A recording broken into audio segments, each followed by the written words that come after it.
Eu sou o Gálvaro Júnior e esse é o nosso 5.5. São vídeos, que a gente traz para você todos os dias, de segunda a sexta-feira, 5 vídeos por semana, sempre postados às 5h05 da tarde, para que você não se esqueça desse número. 5 vídeos, 5 reflexões durante 5 dias. Então é muito bom a gente estar aqui e poder conversar. E essa semana a gente está falando sobre segredos, 5 segredos para sairmos da Matrix. Se você está assistindo isso pela primeira vez, primeira coisa, a gente tem se esforçado para entregar uma reflexão para você. Vamos fazer isso chegar mais longe? Curta o vídeo, compartilhe nas suas redes sociais, marque pessoas. E a nossa temática de hoje é muito bacana, porque a gente vai refletir sobre Platão e o mito da caverna e o Matrix dos nossos dias. Bom, quando a gente começa essa reflexão, eu quero ler um texto antes da gente começar, na segunda carta de Paulo aos Coríntios, no capítulo 4, verso 4, que diz assim: nos quais o Deus desse século cegou o entendimento dos incrédulos, para que não lhes resplandeça a luz do evangelho da glória de Cristo, o qual é a imagem de Deus.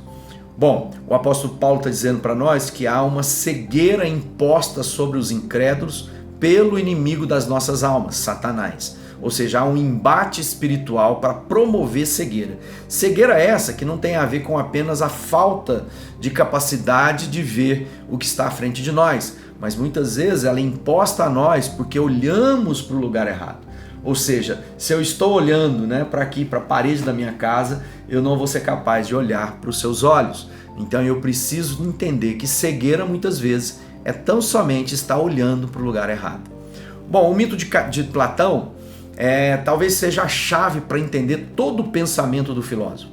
Platão, que tem nos seus escritos, e principalmente lá no livro, A República, que é a obra mais conhecida e mais pertinente dos nossos dias, e tem no capítulo 7, ou no livro 7, a história do mito da caverna.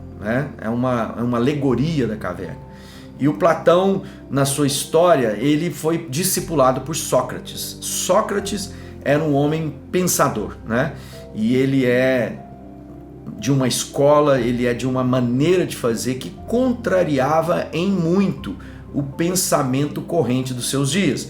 Havia muito confronto entre Sócrates e aqueles que eram conhecidos como sofistas, que eram filósofos, oradores, pensadores, profissionais pagos para fazer reflexões na praça pública e que muitas vezes eram de acordo, e tão somente de acordo, com os seus senhores que os pagavam para manter o povo numa maneira de pensar. Ou seja, era uma narrativa criada, muito próximo daquilo que nós estamos vivendo nos nossos dias, A força das narrativas, Nós vamos ver as pessoas impondo ideias, conceitos, valores, criando narrativas em sequência. É uma lavagem cerebral. O que é uma lavagem cerebral? Muito usado por Hitler na guerra, É uma informação massiva com privação, aquilo que vai sendo massificado constantemente na vida das pessoas. Então há muitas narrativas e Sócrates enfrentou sofistas porque ele tinha um pensamento livre, ele não era pago. E ele foi acusado e depois morto, julgado e morto, porque ele estava corrompendo a juventude com seus pensamentos. A gente sabe que era porque ele estava contrário ao status quo dos seus dias. E o mito da caverna vem contar essa história. Muito do que Platão escreve na sua conversa, no seu diálogo, é com o seu mestre Sócrates. Então nós conhecemos a obra de Sócrates, ou o pensamento socrático, por conta das narrativas, do escrito de Platão. E a história conta que haviam homens que estavam prisioneiros dentro de uma caverna.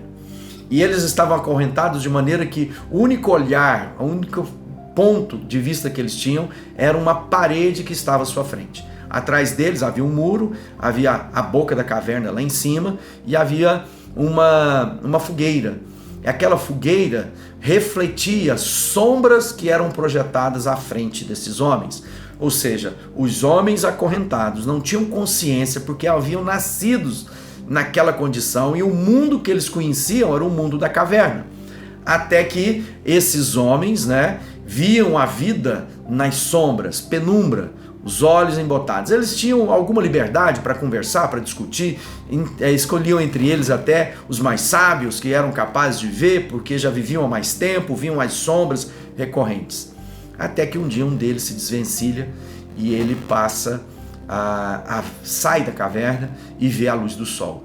Diz que no primeiro momento ele ficou com muito medo, os olhos dele estavam embotados, ele não era capaz de ver todas as coisas porque os olhos estavam acostumados à escuridão, até que aquilo passa e ele começa a se acostumar e ver a vida como ela é.